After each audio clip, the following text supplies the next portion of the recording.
অসম চৰকাৰৰ একাংশ মন্ত্ৰী আমোলৰ নেতৃত্বতে গিৰগাঁও কেলেংকাৰী হোৱা বুলি অভিযোগ তুলি আজি শিৱসাগৰ জিলা কংগ্ৰেছ আৰু যুৱ কংগ্ৰেছে প্ৰতিবাদ সাব্যস্ত কৰে। শিৱসাগৰ ৰাজীৱ ভৱনৰ সন্মুখৰ পৰা দৌলমুখ চাৰিআলিলৈকে সমদল উলিয়াই প্ৰতিবাদ কৰে শতাধিক কংগ্ৰেছ কৰ্মী আৰু কংগ্ৰেছ কৰ্মীসকলে ধৰ ধৰ গৰু চোৰক ধৰ জয়ন্ত বৰুৱা হাই হাই আদি শ্লোগান দি উত্তাল কৰে শিৱসাগৰৰ ৰাজপথ। আচলতে গৰুখুটি যি প্ৰকল্প সেই প্ৰকল্পটোৰ আচলতে ৰাইজৰ কাৰণে তেওঁলোকে কৰিব বিচাৰিছিল যদিও বৰ্তমান আচলতে প্ৰকল্পটো এটা ধোঁৱা চাঙৰ প্ৰকল্প যেনে লাগিছে। কিন্তু তেওঁলোকে গীৰ গাই আনিছিল গুজৰাটৰ পৰা প্ৰকল্পটোৰ কাৰণে, কিন্তু গীৰ গাই গৈ পেলাই তেওঁলোকৰ ঘৰ গোহালি গৈ পালেগৈ।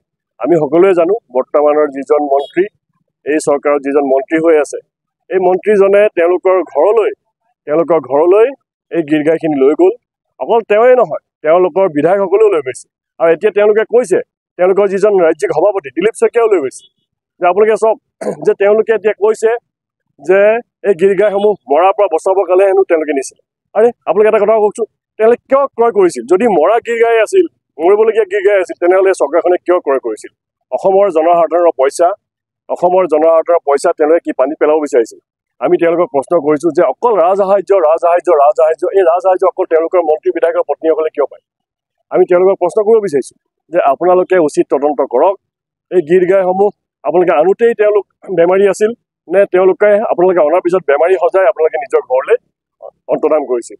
আমি মুখ্যমন্ত্ৰীজনক এই মন্ত্ৰীজনৰ ওপৰত লগতে বিধায়কসকলৰ ওপৰত উচিত তদন্ত কৰিবৰ কাৰণে অনুৰোধ জনাইছোঁ আৰু তেওঁলোকক শাস্তি দিবৰ কাৰণে অনুৰোধ জনাইছোঁ। গিৰগাঁও কেলেংকাৰীৰ বিৰুদ্ধে SIT গঠন কৰি উচিত তদন্ত কৰাৰ দাবী তোলে শিৱসাগৰ জিলা কংগ্ৰেছে। প্ৰতিবাদী কাৰ্যসূচীত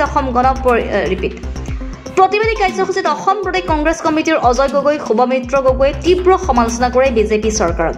শিৱসাগৰৰ পৰা আফিকা আহমেদৰ ৰিপৰ্টাৰ লাইভ অসম। জানে যে অসমৰ সমাজ জীৱনত, অসমৰ ৰাজনৈতিক জীৱনত এটা নোহোৱা দুখদা ঘটনা ঘটিছে। আমি শুনিছিলোঁ ৰাতিৰ আন্ধাৰত মানুহে গৰু চুৰ কৰে, চোৰে গৰু চুৰ কৰে। কিন্তু এতিয়া দিনৰ পোহৰত অসম মন্ত্ৰীসভাৰ সন্মানীয় কেবিনেট মন্ত্ৰীৰ বিৰুদ্ধে অভিযোগ উঠিছে বোলে তেওঁ দিনতে গৰু চুৰ কৰিছে।